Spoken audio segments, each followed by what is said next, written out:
Hello guys, ang ating video ay isang tutorial kung paano bumili ng load gamit ang ating GCash account.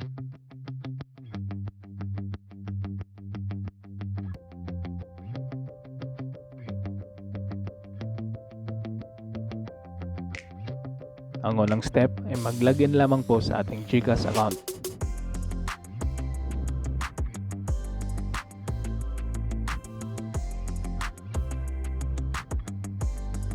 Pangalawa ay click lamang ang buy load icon.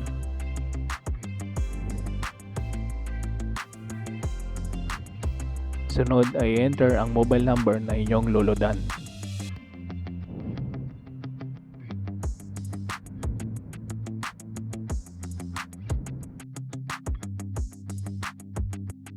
Sunod ay mamili lamang ng amount ng load na inyong bibilhin.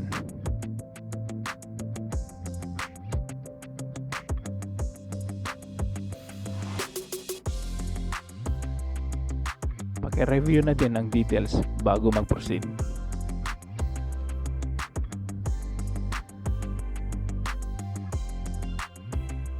Makaka-receive din po ng text confirmations sa ating GCash transactions.